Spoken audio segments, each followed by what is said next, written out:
paid staff and being able to direct that paid staff to the most urgent issues allows the Tor project to be nimble and responsive to the needs of users in the world. The structure for today's panel is going to be each of the panelists introducing themselves briefly and discussing their views on censorship circumvention and their direct experiences with it. They come from a variety of backgrounds and can speak to it in different ways. We will take your questions, and you can start feeding those questions in now. You can leave a comment on YouTube, or the Tor project monitors all social media. So you can go onto Twitter or Facebook or other platforms like MySpace, Bebo, Friendster, 6 Degrees, or alt.torproject.questions, and ask your questions there. They're going to be fed into me, and I will choose from among the best of them. So make them good questions, and I will ask them of the panelists. Now I'm going to move on to starting with the panelist introductions, and we'll start with Cecilia from the Tor project itself. Hi, thanks. So I'm a software developer at Tor project, and I started there about 1.5 years ago. I work with a lot of people, both at Tor project and then also a very long list of volunteers to work on anti-censorship problems. We do a lot of things. One of the things that we do is we maintain and we develop a wide variety of anti-censorship tools that allow people to circumvent censorship and provide access to the Tor network and to the rest of the internet through the Tor network. We also do things like monitor censorship events and keep track of current developments in internet censorship. And we can see some events in internet censorship reflected in the usage metrics that we collect of who is using our tools and in what way they're able to connect to our network. We also coordinate with a lot of volunteers to run infrastructure and also contribute to source code for our anti-censorship tools. One of the things that makes Tor different from a lot of other censorship circumvention tools is we are very decentralized. And so Tor project has always kind of operated with this idea of we write the code and maintain the projects, but we don't run the system. The system is run by people all over the place. And this does things like it helps protect users' privacy and provides anonymity properties, but it also allows us to scale in certain ways so that we don't have to pay for ourselves all of the infrastructure costs. We have thousands of volunteers running proxies for us. Of course, our code is open source software and is free to use. And so this is good because it allows us to be accountable. Anybody can look at the software and find flaws or help us improve it. We also publish metrics publicly, and we're very committed to helping other circumvention projects benefit from the work that we've been doing from our research and using our tools. Thanks. Thank you very much. Felicia, would you mind going next and telling us a little about your experience? I believe you're still muted. There we go. Yes, thank you so much, Corey. My name is Felicia. I'm a campaigner at Access Now for the Keep It On campaign. Keep It On is a global campaign that unites over 220 organizations working to fight internet shutdowns around the world. And I guess that is the reason why we are gathered here today to discuss how we can circumvent these kinds of acts of censorships being introduced across the globe by governments, mainly to silence critiques. And on top of our agenda as the Keep It On Coalition is to prevent or stop internet shutdowns completely. But this is an ongoing struggle for us because governments are also increasingly concerned about weaponizing internet shutdowns, like I've said, to stifle expression and to stifle dissidents. And so this topic is really critical and important because we'll be looking at how For me, what is more important here for me as a campaigner is the human rights aspect of circumvention and how some governments tend to actually go after people that try to go an extra mile to bypass their acts of censorships like internet shutdowns or partial social media shutdowns and end up imprisoning them or harassing them for trying to exercise their constitutionally guaranteed rights. And so these are some of the things that I'll be looking at and some of the experiences that we've come across in our fight against internet shutdowns around the world. I'll also be looking at censorship in the technical aspect as well as the physical aspects, and I'll explain that when I do my submission. Thank you. Thank you very much. Arturo, did you want to say a few words? Sure. Well, hello.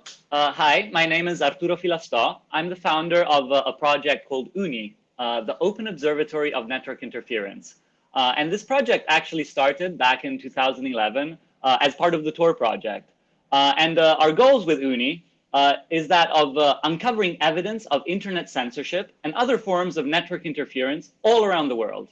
We do this based on the principles of openness, open methodologies that are implemented using free and open source software, and all the data that we collect is made available as open data for any member of the public to access it.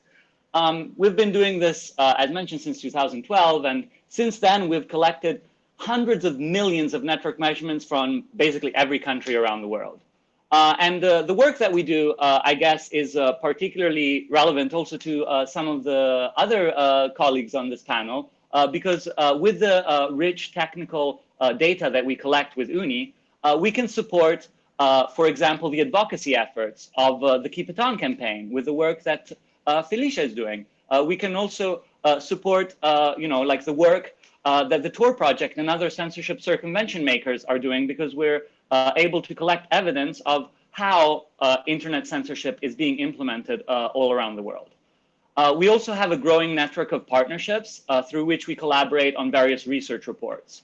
And through this network, we've published several reports that, I guess we will maybe go into later. So yeah, that's it from me. Thank you very much. And now, Rinda, would you mind closing us out here? Yeah, hi. My name is Rinda Bhandari, and I'm a litigating lawyer in Delhi. I also serve as the off-counsel for the Internet Freedom Foundation. So some of the litigation that I've been involved along with IFF, which relate to censorship, and which I'd be happy to speak about in case we want to get into it, is relates to internet shutdown. So Jammu and Kashmir in India has had an internet shutdown for more than a year. So they initially had no internet, and then slowly have had 2G internet access. And even now, 20 districts out of 22 districts still only have 2G internet access, and this is during COVID when there's a national lockdown.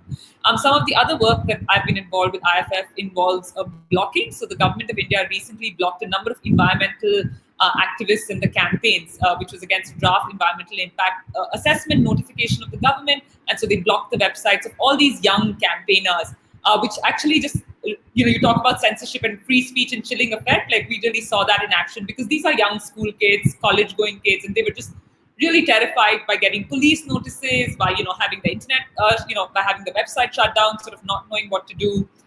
Some of the other work that I've been involved along with IFF relates to intermediary liability and proposals by the government to potentially break end-to-end encryption, and so what that means for censorship and privacy and security.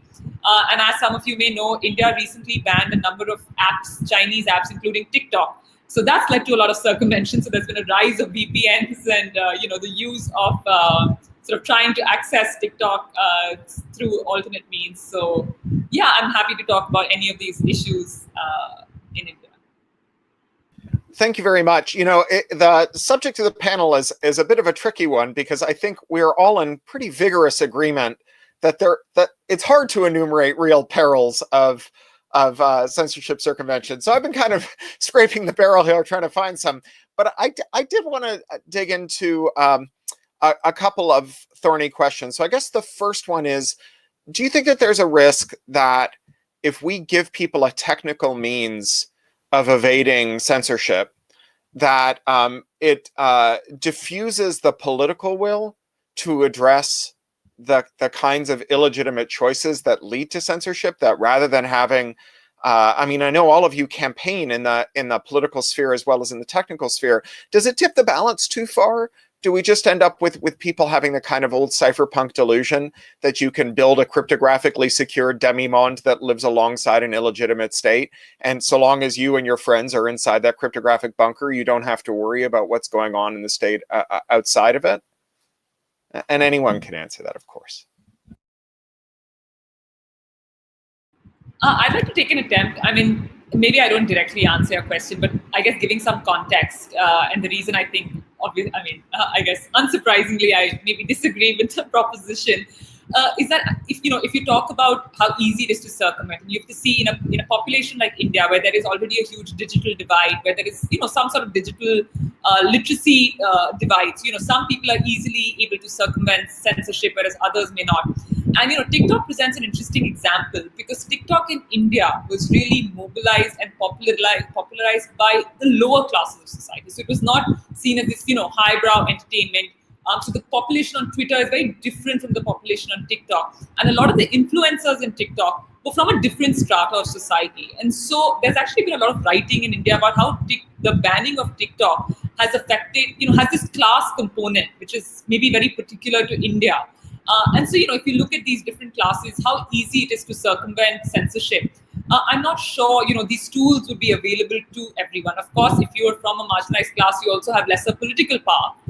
So if we just because the richer elites are able to circumvent, censorship tools and sort of get around everything, shouldn't mean that we stop demanding the end of censorship for people who may not have that access or the platform. And also in cases like internet shutdowns, I don't really see any way of circumventing, the internet. If the internet is just shut down and you just have 2G internet access, there's just literally nothing you could do to get 4G internet access. And in India, they again did a very interesting thing where in Jammu and Kashmir, they stopped 2G access, 4G access on mobile phones, but it was permitted on broadband. And again, you come into class and digital divide issues, because how many people, like in India, telecom data rates are very low. So a lot of the population actually accesses internet through their mobile phones. So there are sort of these different, and maybe these are India-specific issues or maybe developing country-specific issues, but I think these factors also sort of need to be considered while talking about censorship.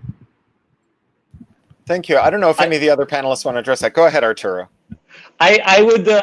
For starters, I love your question. It's really nice. I like the. I will try and restate it also to understand if I get it properly. Like what you're saying is basically, that actually internet censorship and the problems around circumventing various forms of control that are effectively implemented by governments or states or any other powerful actor, whether that is a private corporation, an internet service provider, or what have you, they are actually a reflection of deeper underlying societal issues that we face as a global society, if you wish. And so your question is basically we're here as technologists thinking about the bits and the bytes and the let's use the RSA 20 whatever, or the elliptic curves, but in the end,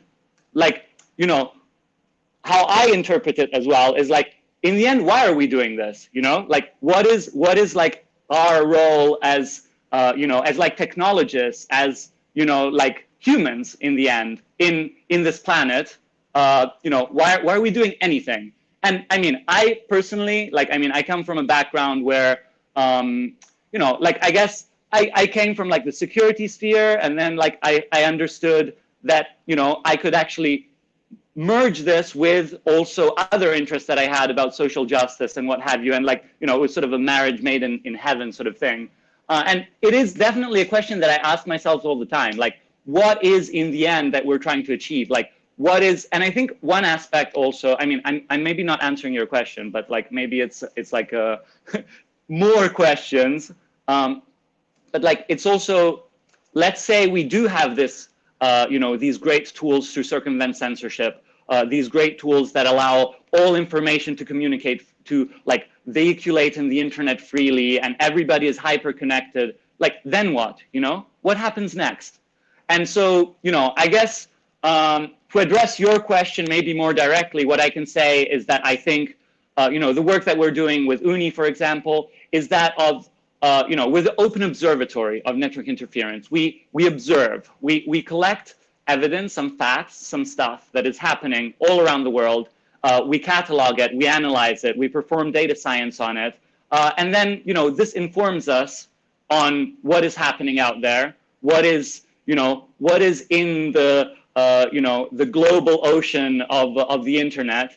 And it allows us to, you know, hopefully answer these underlying, you know, deeper problems, if like questions, if you wish, of like, how do we actually build, you know, an infrastructure, but also a society that is just and fair, and that, you know, allows people to, you know, basically be on the same level and equalizes people. So yeah, that's my take on it. And Felicia, I know your work straddles the policy and the technical realm, and you mentioned that you had a longer piece. Maybe this is a good point to give us that intervention. Yes, interesting conversations out there. I think that we are here discussing circumvention in the first place because we all want to find a way around the devastating impacts of internet shutdowns. And from a human rights perspective, we do document the devastating impacts on the economy, on human rights, on journalists not being able to carry out their work. And so I think that internet censorship is a problem in its own. And the fact that we are all trying to find solutions around it and to ensure that people are able to access information, are able to exercise their rights that are fundamental and innate, makes it very crucial for us to, like I said, our goal is to prevent shutdowns in the first place because we've seen that they don't actually solve problems, and they only end up violating people's rights and even escalating crisis. And so I think it's a human instinct. The fact that you're trying to repress or stifle people from accessing information and expressing themselves and enjoying the rights that they know are fundamental to them, there will be a way, people will find a way around circumventing these shutdowns. And as I mentioned in the introduction, there have been incidents of shutdowns in countries like Cameroon, where the Anglophone regions were cut off the grid, and young people that relied on the internet for all their work, education, had to travel different, several hours and miles to the other side of the country where they could access information. And so you can shut down the internet, but I know that when the people are willing and resilient, they would continue to find a way around it, and they will continue to ensure that they are able to enjoy these rights that governments are deliberately taking away from them. And we've also recorded incidents where people are trying to kind of directly engage with the government to raise awareness about how important internet access is, how important people are being empowered around the world, and how it's important to close the digital divide, especially in developing countries, as Meetrinda said. And so this is a conversation that I get passionate about because internet shutdowns or censorship as a whole do restrict people's rights. And as human rights activists and other experts in different areas, we are all trying to ensure that people benefit from the powers and opportunities that the internet provides. And yeah, mainly that is what I would say for now. Thank you very much. And Sia, I don't know if you have any thoughts on how your work interacts with policy, whether it's a thing we do while we're waiting for change, if it's a thing that we do to affect change, if it's a thing that actually holds change back because it lets people have a little escape valve that doesn't require them that they work for change.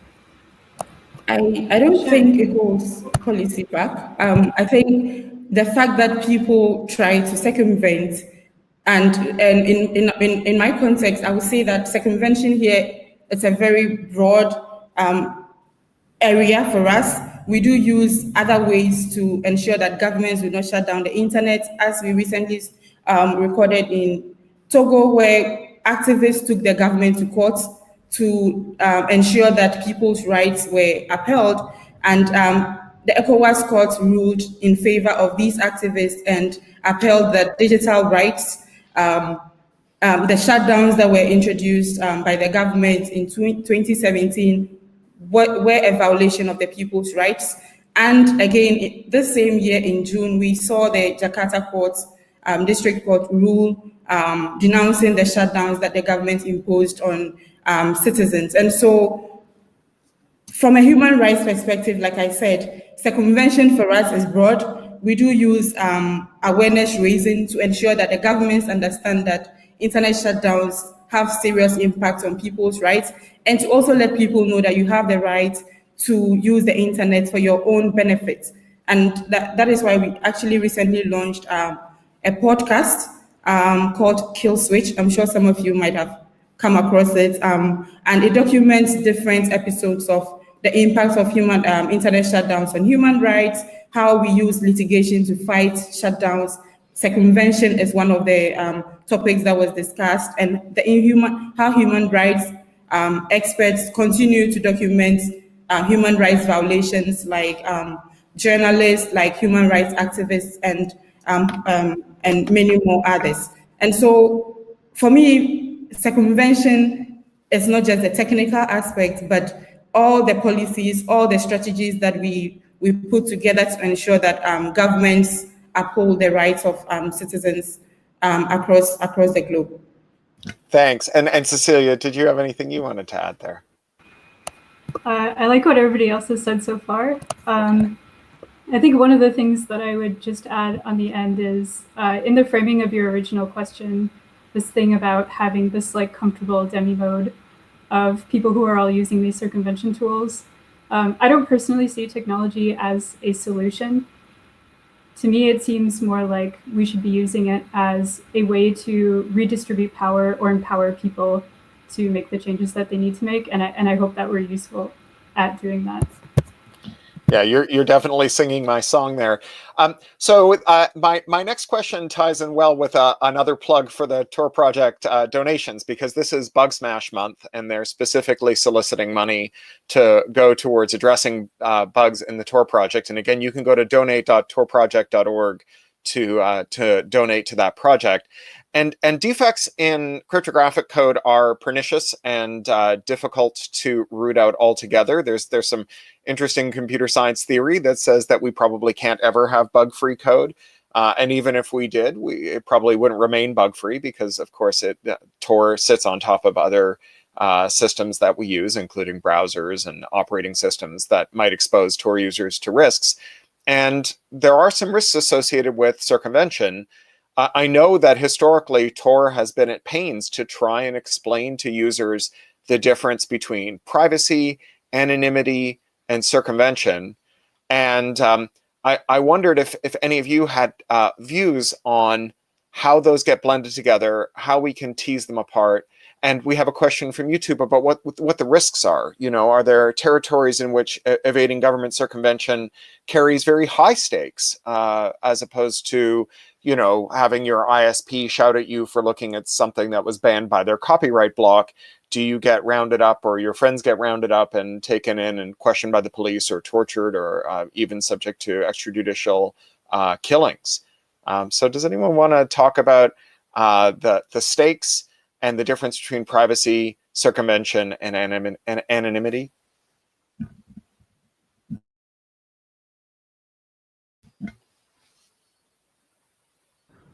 I can move on to the next one. I can say a few words. I mean, I should prefix this by saying I'm not a lawyer, just to put that out there.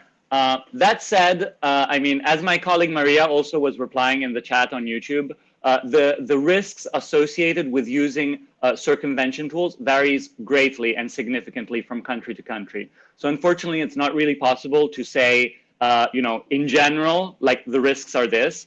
There have definitely been some cases in which the use of a circumvention tool or the use of an anonymity tool has led people into getting into additional trouble or into additional problems, as is the case of the Zone 9 bloggers that got arrested in Ethiopia, as are, you know, as have there been incidents in China, as you can see now with the recent development of the cyber law in Iran, where basically the government is trying to outlaw even understanding how the national internet works. So they're even taking a step further in saying that it's not just illegal or a concern to circumvent the block, but even the fact that you're trying to understand how the internet is working there. And that's, I guess, of interest to us because this is a question we get very, very often as UNI, like, is it illegal to measure the internet? Is it illegal for me to be, you know, to observe how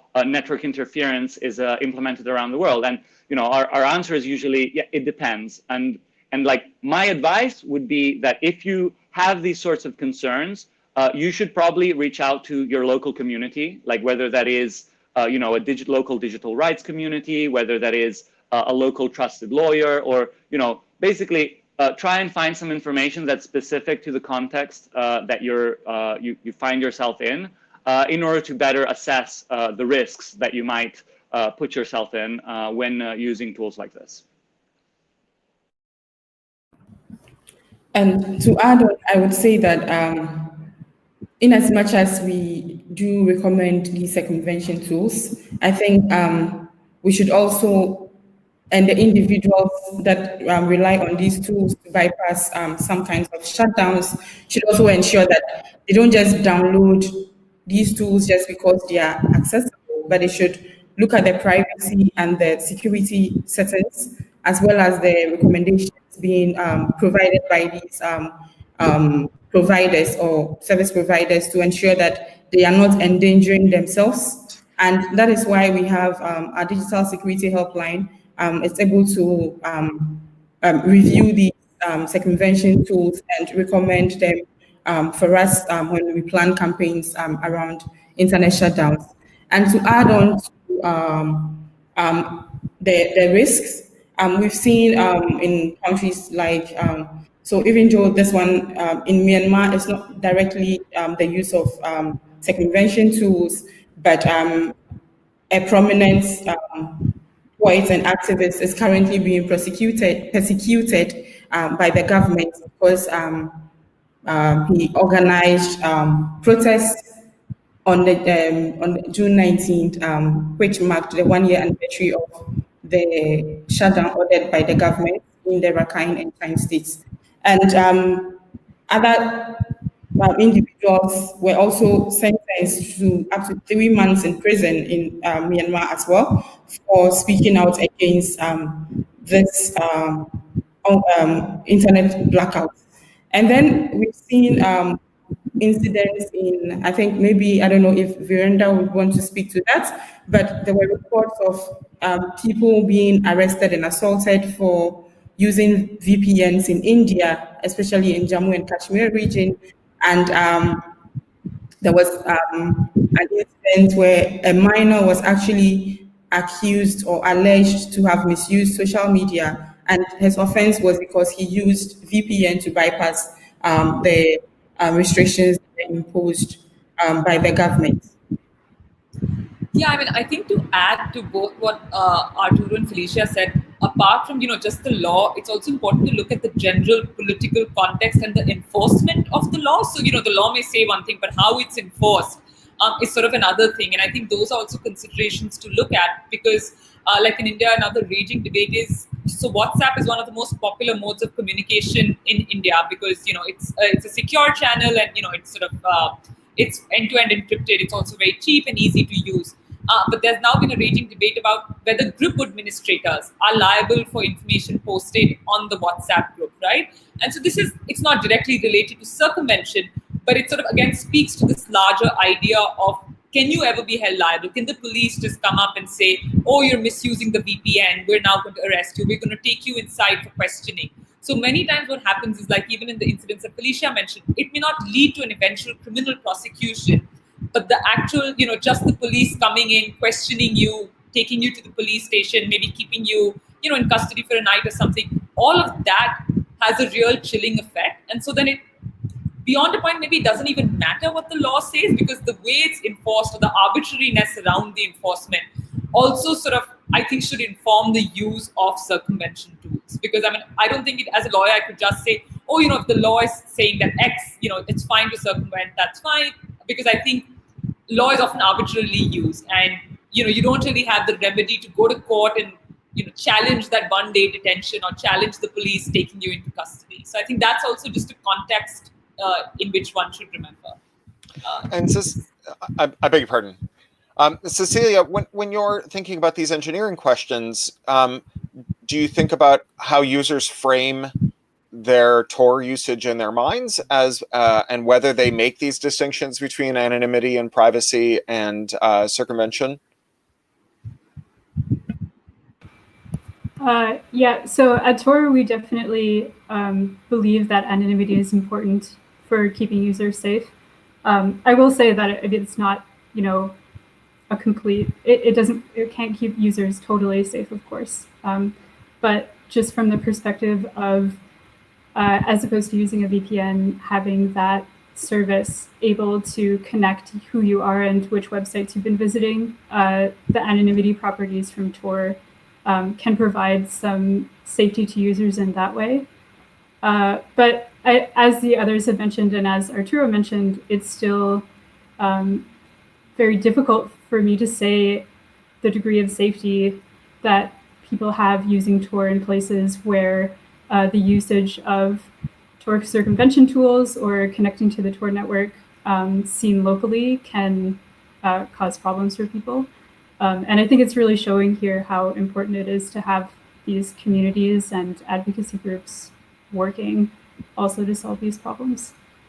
Did I answer your question? Yeah, it really did. And going further on this question about risks to users from circumvention and benefits from circumvention, would anyone like to talk about where users should feel like the tool is adequately protecting them, and what kind of informed risks they should know about? Like, should users worry that encrypted traffic will be captured but then subsequently decrypted after a defect is discovered, or that they may be living in a regime now where there's no consequences for using a circumvention tool, but subsequently large archives of traffic may be played back, and someone might say, well, under normal circumstances, the fact that you were using a circumvention tool would not be an issue of concern to law, but because you were using it on September the 25th when this terrible thing happened, we're going to ascribe some measure of guilt. Can users feel safe about traffic capture? How perfect is perfect forward security? What should users be thinking about when we talk about both the promise and the peril of circumvention? Sure. So I think it's a good point you brought up, the fact that circumstances can also change in your region. What is safe one day? Your threat model one day will be different from your threat model in the future, and dependent on what's going on.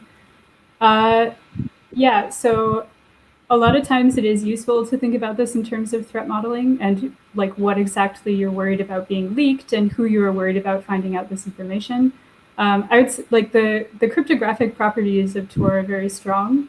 And one important thing that I want to note about circumvention tools is that our main goal when we develop circumvention tools right now is to make it so that it's difficult for a censor to pick out most of the circumvention traffic and block it disproportionate to the rest of internet traffic. We don't necessarily try to make tools that will hold up in a targeted kind of situation where a censor is targeting one specific person and looking very closely at their internet traffic. The anonymity properties of Tor should hold up in this case, but it might be possible for someone to find out that someone is accessing the Tor network and using the circumvention tools that we develop.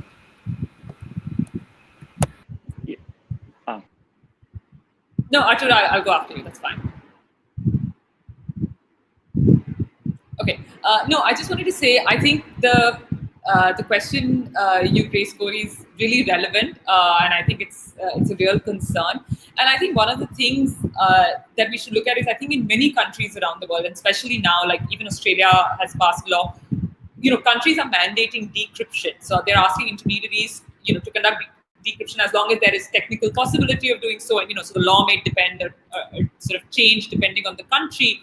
But there is, I think in many countries, a mandate that intermediaries must decrypt data. And more interestingly is that they must retain the confidentiality of such an order or a direction for decryption. So it's not just enough that they decrypt the data, but they also must ensure confidentiality about it. So as a user, I may never even come to know, about the decryption of my data. I think some of the other concerns are, we believe that obviously a chat is secure or, it's end-to-end encrypted. But one of the biggest scandals that happened in India 2 years ago, or maybe a year ago, is there was this Pegasus software. I don't know if that sort of became news, but there was this Israeli spy software, Pegasus, that was used.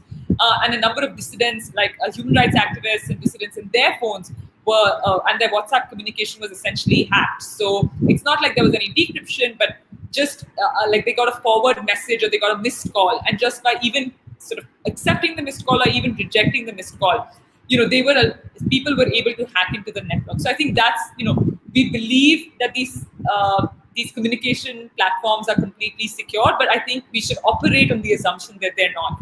I think one of the things we're seeing, at least in India, is a move towards Signal or Telegram or these sort of alternative platforms. And there's two reasons to that. I think one is there is a belief that a company like WhatsApp or Facebook, because of governmental pressure, may be more willing to cooperate with the government, also because it has a presence within the country.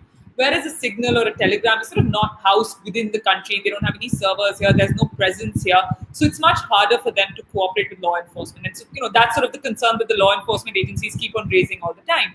The second is also, what is the kind of data that is collected? Or, so, are these messaging apps, do they have disappearing messages? So, could you take a screenshot? Are you notified if someone takes a screenshot of your conversation? So I remember reading Telegram's privacy policies at one instance, and it says that we try our best, but we cannot guarantee that you will be notified if someone takes a screenshot of your conversation, right? So this especially becomes important if one is in a big group where there are lots of people in a group and you're having maybe a confidential a chat or a conversation about something. That's why you have these ideas of disappearing messages that's there on Signal now. So you can set disappearing messages for 30 seconds, 5 minutes, whatever. So I think these data minimization policies that are built into the platforms are also important to remember. If things change or if there is a threat perception or a threat modeling, I think these are factors that could be considered. Yeah, I mean, I actually wanted to add something that ties very nicely to what Vrinda is mentioning, because it's basically that I think often we focus a lot on like the vulnerabilities that might exist in the cryptographical protocols or at the lower levels of the technical stack, like the vulnerabilities that might exist in Tor. But then you end up seeing that in fact how people actually get compromised is through hacking team malware, as was mentioned before. Like you get a message that is like, hey, click on this link to download this app. It will make your phone go faster. And that's how people get hacked in the end. It's not like they'll have a 0-day in Tor. And I think one thing to keep in mind when reasoning as well about security and threat modeling is also that there's an economics component behind it as well. Like a 0-day for Tor is retail price, we're talking about like hundreds of thousands. Sketchy, like hacking team malware, probably you can get it for some Ks, So unless you're like Snowden or whatever, it's not like whoever is out to get you is going to drop like, $300,000 to risk compromising and burning their 0-day exploit. So that's one thing to consider. The other thing to consider is also that security is not like, is this, you do this, then you're secure. There's no, to quote well-known. There's no silver bullet. Like you have many techniques and many strategies that allow you to mitigate the risk and also mitigate the potential consequences that come from a compromise. And one thing to keep in mind that I think is very nice, like maybe it sounds a bit hippie or whatever, but a holistic approach to security.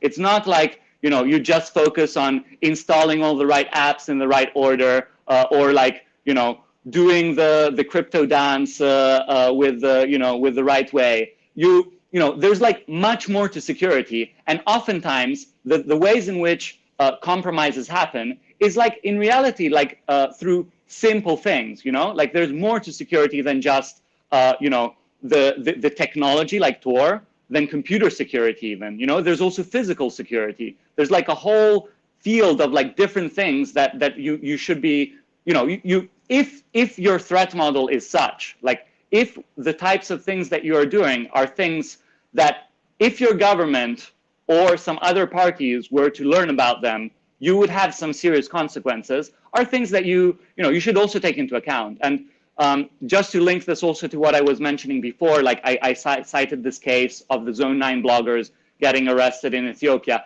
It's not like, and also what was being said before of like, one thing is what the law says, another thing is what happens in practice. It's not like these people got arrested because they used Tor. They were already doing some stuff that the government did not like. The government went and arrested them. They did a trial against them. And additionally to all the other stuff of like, sabotage, whatever, then they tacked on, and by the way, they were also using Tor, so that's sketchy. That is to say that it's not like, will you use Tor? You will go to jail? Probably not. Will you run Uniprobe? Will you get arrested? Probably not. Likelihood of it. It depends. It depends on who you are, what you're doing additionally to that, and like all the various like components that make up, like what's going on. Thank you for that. I don't know if anyone else wants to weigh on. We could also move on to the next question. I'm sorry. Go ahead. Okay. Yeah. I thought you were saying thumbs up. You were done. Not thumbs up. Not thumbs up. You wanted to speak. Go ahead. Okay.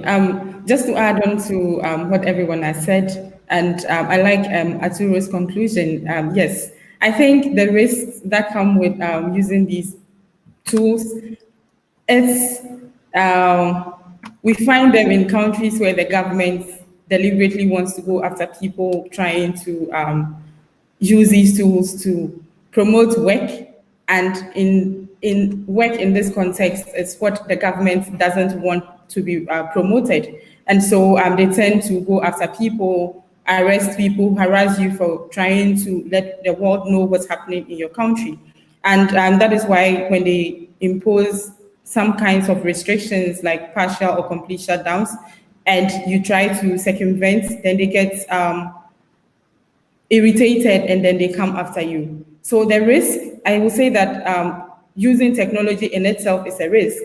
And so long as governments are committed to preventing dissent, they would definitely find other ways of coming after you or trying to restrict the rights that people do enjoy on this on these platforms or on these tools. Thank you for that. So we're getting into some pretty thorny stuff here as we talk about things like disappearing messages and decryption orders, and starting to edge into the tensions that exist in these projects. So, I think that anyone who thinks about it understands that a computer can't, no amount of cryptography can make people who are untrustworthy trustworthy. If you encrypt the secret you tell to someone who blabs it, the fact that you encrypted it doesn't stop them from blabbing it. And so we have these things like disappearing message tools, but disappearing message tools, to the extent that they are supposed to protect you from untrustworthy people, design a communications tool that treats the user as though it was part of the adversary, right? If you're allowed to undo the disappearing message or the notification of a screenshot, then that ceases to work as a countermeasure. And this is not far from the way that the big platforms are saying they'll cope with decryption orders, right? Facebook is mooting client-side scanning, where rather than scanning all your traffic as it traverses Facebook, they'll put a little spy inside your Facebook Messenger instance that looks at everything you say, and if it looks like it's the kind of thing the government should be interested in, we'll tell them about it. Is there a way to resolve these tensions when you think about these trade-offs between toolsmiths and tool users, between tool users and other tool users?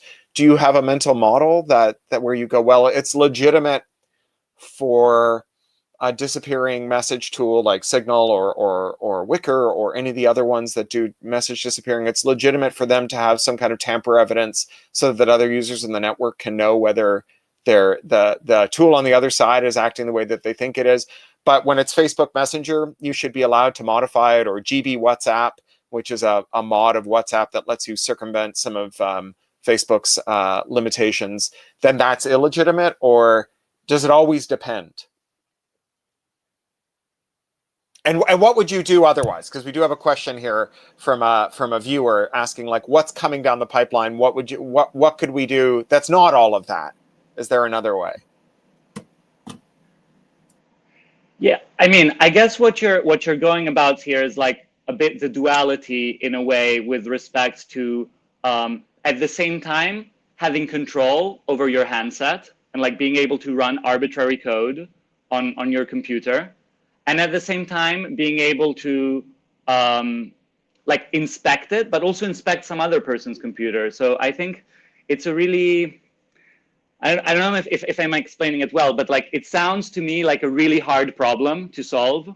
Like just, I mean, I haven't personally like looked into it, but it sounds to me like you're trying basically to like establish some facts about a remote device that you don't control. And ideally, you would want to do this in such a way where you don't have to have control over that other device, because that would be intrusion. So it's sort of like, maybe some people remember this concept of trusted computing, you know, where you had like this chip that was a black box, and you know, it does some stuff in the way that you know, whoever made that chip considers to be trustworthy. But then, you know, that also has had an impact on like free and open source software, and like the fact that, you know, some vendors got together and decided that the right way to do it is this. And so, you know, theirs became the right way to do it. And I think a similar challenge and tension exists as well in, like, you know, you brought the example of messaging apps and being able to validate that there's features. You're still trusting somehow, like you're running arbitrary code on the other device, and you're trusting, like, I don't know, there's like techniques to do this for some cryptographic principles that are like zero knowledge. I mean, Cecilia probably knows much more about this than me, but like zero knowledge proofs and these sorts of things where you're able to prove some cryptographic stuff without necessarily giving all of the cryptographic stuff to the other person. But in terms of like a feature, like at that level of the stack, I think we're still quite far away from it. But I don't know. Maybe not. I don't know. But that's my 2 cents. Yeah, I guess this question had a lot of parts, and I think we're also still running in here into a similar problem to what Arturo was talking about for the previous question, which is you can have all the fancy crypto you want, but the ways in which your safety is going to be compromised are probably going to be things that technology isn't very good at solving. And so you're talking about, you know, you tell something to your friend and that thing ends up on their device in a way that they can see it. If they have malware running on their device, then there's no way for you to be sure whether or not their device is secure. So yeah, I guess I would say something to the effect of none of us are safe from our governments or in systems of oppression, and that a lot of times this is kind of where technology isn't a solution, and it is, if we use it carefully and we think about threat models, can be a very powerful tool, but we can't just lean on it completely.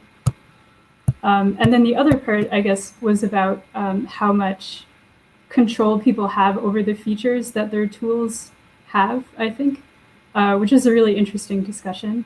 And yeah, I think the best way to move forward on this way is to make sure that we're talking with people who are using tools in a lot of different contexts and getting input on what people need.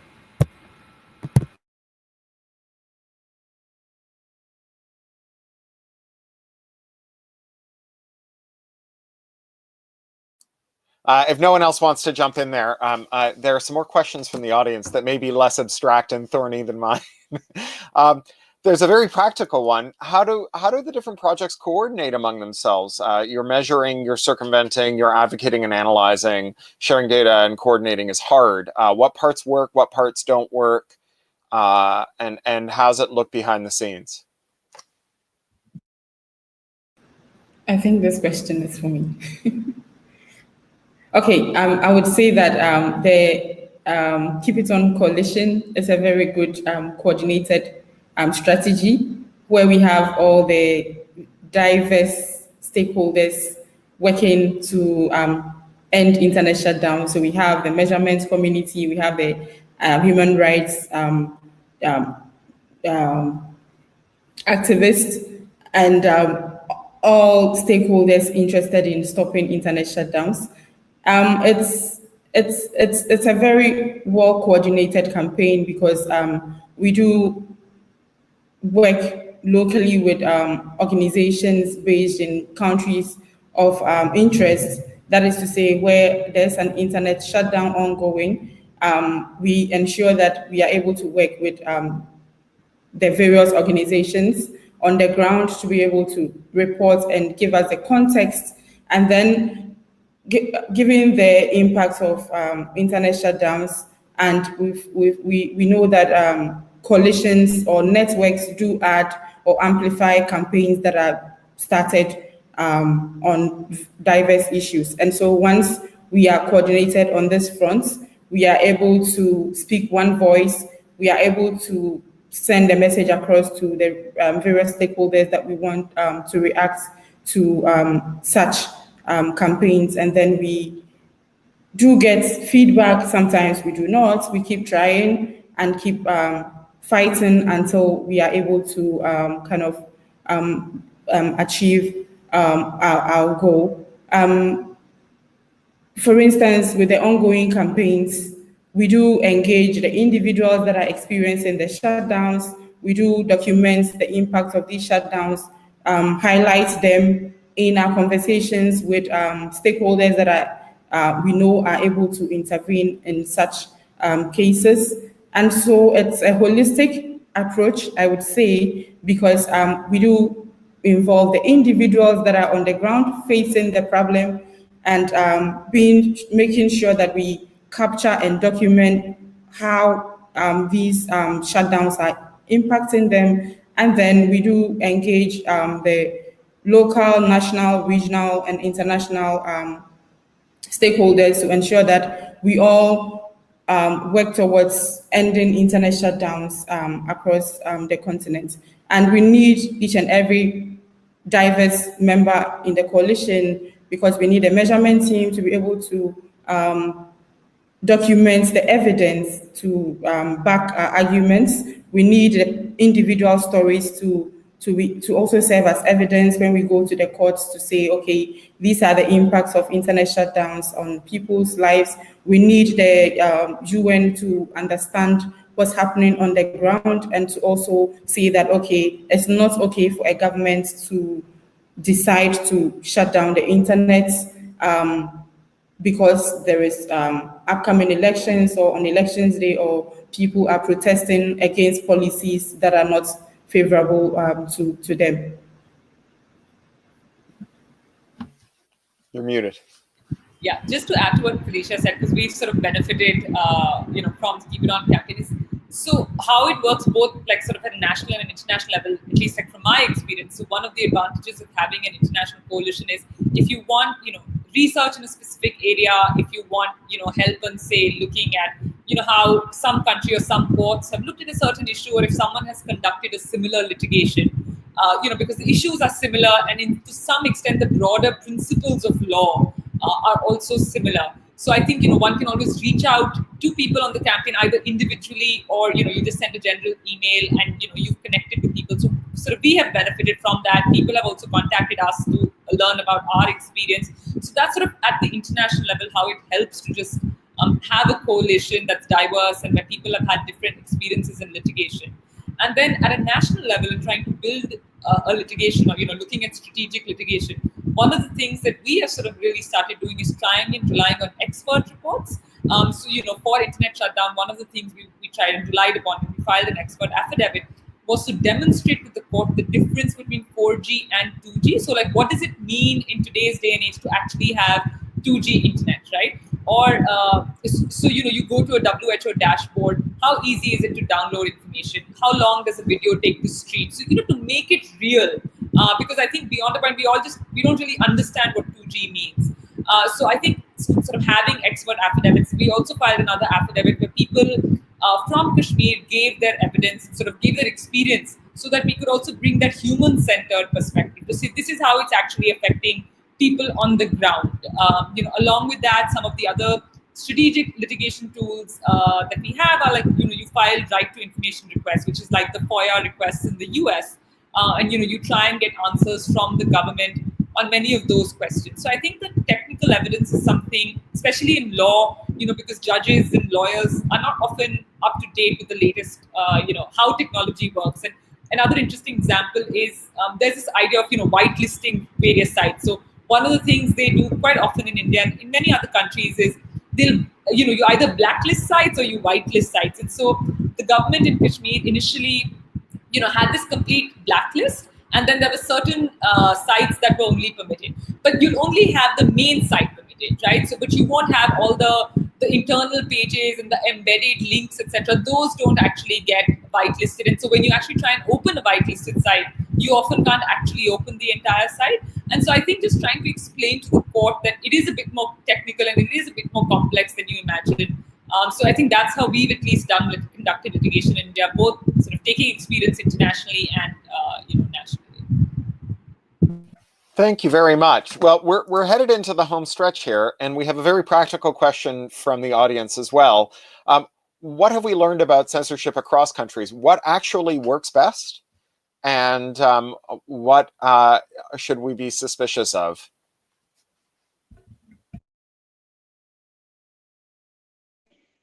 Okay, I can say a few things on this.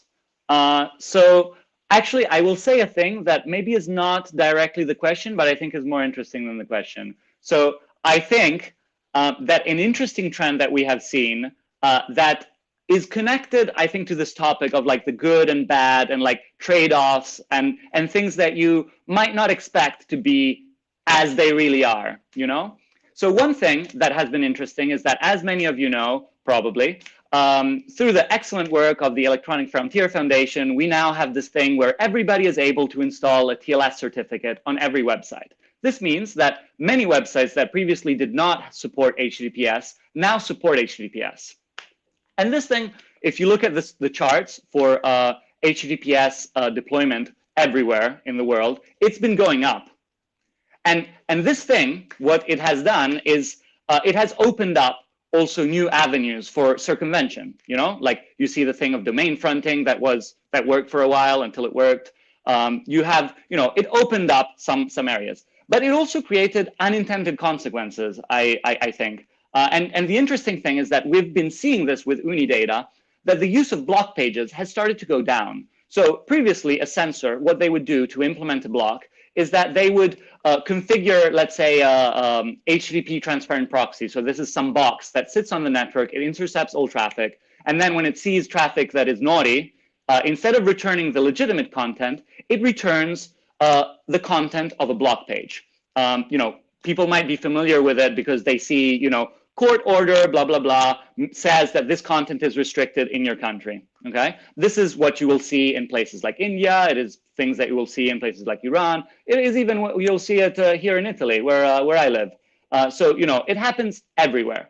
Recently, in recent time, we have started to see the decrease of the use of block pages, which actually is a transparent way of implementing censorship because the user is able to see that the site is blocked and is able to know the reason why the site is blocked. So why is this connected to the thing I was saying before about TLS and HTTPS? Well, it's connected to that because the deployment of HTTPS has made it technically impossible for censors to implement blocking in this way. So even if you use another form of blocking that is not the HTTP transparent proxy, but is DNS-based blocking, still the user will see a TLS certificate error. They will not see, in fact, the block page, and they may not understand that the censorship is intentionally being implemented. And obviously, users can click through these dialogues, but browsers, because TLS is becoming more and more widely deployed, make this harder and harder. So why I say all of this? Well, I say this because the trend that we've started to see recently, and this I talk about the last few years, where we've published several research reports on this topic, is that we've started to see new forms of internet censorship. We've started to see censors getting smarter and censors starting to target different layers of the technical stack. So whereas previously they were targeting HTTP, now we see that they are targeting HTTPS, or TLS, as it should be appropriately called. And so we see SNI filtering that starts to be deployed in many places. We see SNI filtering being used in Iran. We see it used, I mean, you can check our website. You will find, I think, at least 6 or 7 research reports from the past few years where we have found evidence of SNI filtering happening where previously it was not happening. So that is to say that the game is changing. We're seeing the censors adapt. We are seeing new trends. We are seeing things that happen. And we're also seeing technologies that we thought to be good. I mean, I'm obviously not advocating for like removal of TLS. TLS is great, and people are already working on solutions to this. There's a great thing called ESNI, which stands for encrypted SNI, which will circumvent this limitation. But my point is that sometimes we go and implement these solutions and we do these things and they have unintended consequences. And it's impossible for you to predict the consequences ahead of time. But that's why it's important to keep a vigil eye and keep your eyes and ears open, observe, collect data, analyze it, and spread the openness and transparency. Thank you for that. Yeah. Stirring words. Just to add on to what Arturo was saying, this is a constantly changing thing, and it's kind of a back and forth thing. Some people call it a censorship arms race, where you have the two sides, the circumventors and the censors, and some people call it a cat and mouse game that reflects the power differences, where the censors have a lot more resources than the circumventors do, and so the circumventors sometimes have to get very creative to be able to circumvent censorship. And just deal with the massive amount of hours and money that censors can throw at building these censorship infrastructure. We've had tools in the past that have worked for a while. Tools work to a different extent depending on the place. As far as the SNI and blocking that Arturo was talking about, we have actually very recently some groups at this Geneva project have found out that ESNI is actually starting to be blocked. So it helps to circumvent in some places, but some places with more advanced censorship techniques have already also started to block it.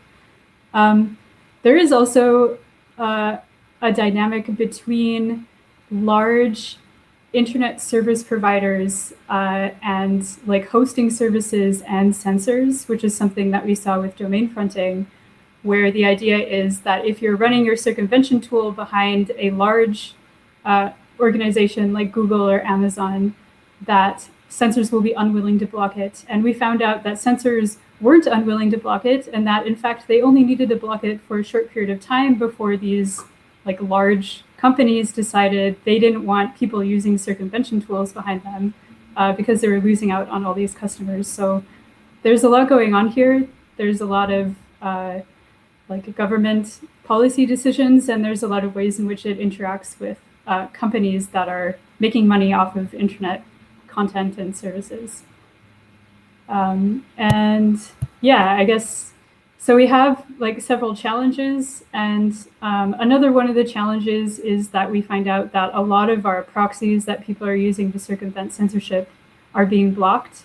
And this kind of, the core problem behind this is we want to provide everybody, people we don't know, with access to our circumvention tools and to our proxies, but we can't tell from a distance whether the person we are giving this information to is a censor or whether this person is, a user wanting to circumvent censorship. And so we have problems like this that we're working on trying to find solutions for as well. Thank you. So we're coming to time here, and I'm going to let everyone give some closing remarks. Before I do, I want to remind everyone that crypto means cryptography, but if you are one of the people for whom it means cryptocurrency, you can donate to the Tor project using Magic Sudoku money. Donate.torproject.org/cryptocurrency is where you can relieve yourself of your Dogecoins and other valuable virtual currencies. Now, do we have any closing remarks from the panelists? You've been fascinating interlocutors, and it's been wonderful to be a fly on the wall as you guys took us through some of this these thorny techno policy questions.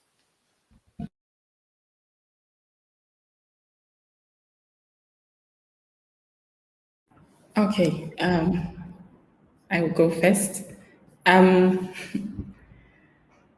As we are all getting innovative in the fight against censorship from the human rights perspective, it's also important to note that governments are also tightening the knots against online and online expression. And so this means that internet shutdowns, which is the main focus of the Keep It On campaign, it's not going to end anytime soon because we've seen an increase in the use of shutdowns by governments to repress expression and other forms of human rights.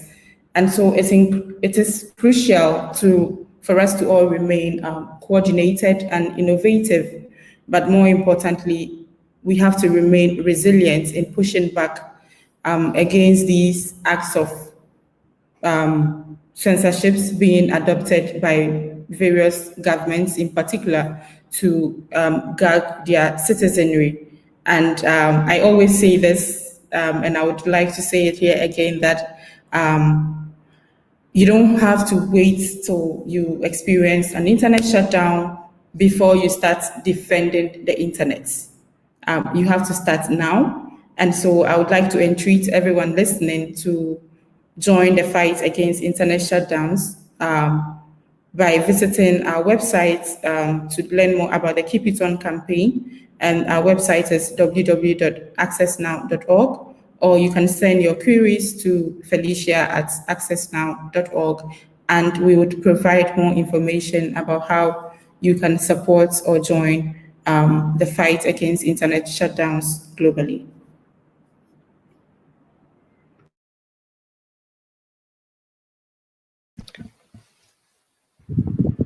Yeah, I don't. That was wonderful. It's kind of hard to follow that, but I just I think the one thing that I wanted to say, and it's something I've been thinking about recently, and again, this conversation reinforces that it is just about the importance of conversation, but also engaging on a more interdisciplinary manner. I think there's often a tendency for lawyers to only speak to lawyers because it's easy to understand the law, whereas the tech part of the internet seems very distant, seems very hard to understand.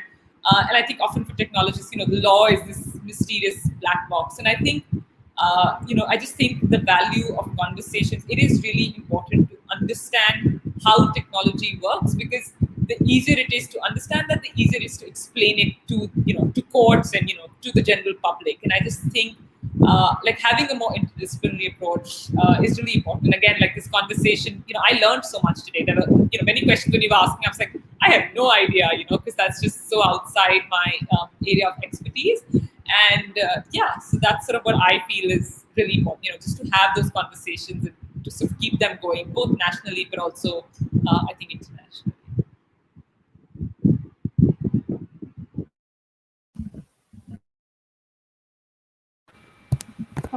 Yeah, I guess I would just say a thank you to people who are helping with censorship circumvention efforts. So people who are on the ground working with communities, people who are running Uni's app to get data on, what types of censorship are happening. That benefits our work at Tor Project as well, and people who are volunteering to run anti-censorship infrastructure. So even if you are in a place that does not experience internet censorship, there are things that you can do to run infrastructure, run proxies, run bridges to help people out. And yeah, thanks to all of our volunteers. Yeah, so I guess I mean, I feel like I already maybe did my shameless plug. I see people are already making fun of me on the internet. So, but I will do it even more ridiculous at this point. So please install Uniprobe. You can get it on all major app stores. It is great. You will have a huge fun running Uniprobe on, Android, iOS, Windows, Mac, Linux we even support. There's a command line tool. It's great. We rewrote the whole Uniprobe C++ code base. It's now in Go. So even Go compat, think of that. Just think of that. So take it, use it, modify it, do whatever you want with it because it's free and open source software. Take our data. It's great. It's all on our website. So, I mean, uni.org, ooni.org. You will find all the information there, and have fun, kids. Well, thank you all, and allow me to put in a plug here for Electronic Frontier Foundation as well. We're among the grandparents of this whole movement, and certainly we've got everybody's back. You have all been wonderful panelists, and Verinda, especially thank you to you for getting up in the middle of the night in India. It's very kind of you to join us here. Thanks to everyone in the audience who's watching. And finally, I guess the thing I would say to close this out, if you're watching this, there's a reasonably good chance that you are among the group of people who have the least to fear from state retaliation or authoritarian retaliation. And if that's the case, and you are also using privacy tools, you are providing protective coloration for people who are not nearly so well situated. That if the only people who use these tools are people who have to fear reprisal, then it's pretty easy to pick out who to take retaliation against. So all of you, I would encourage you to get involved with the Tor project, to use privacy, anonymity, and circumvention tools, and to make them part of the norm of how our internet discourse works, that it should be an internet where by default, people don't know your business until you choose to share it. And with that, I'll thank you all. Take us out, Gus.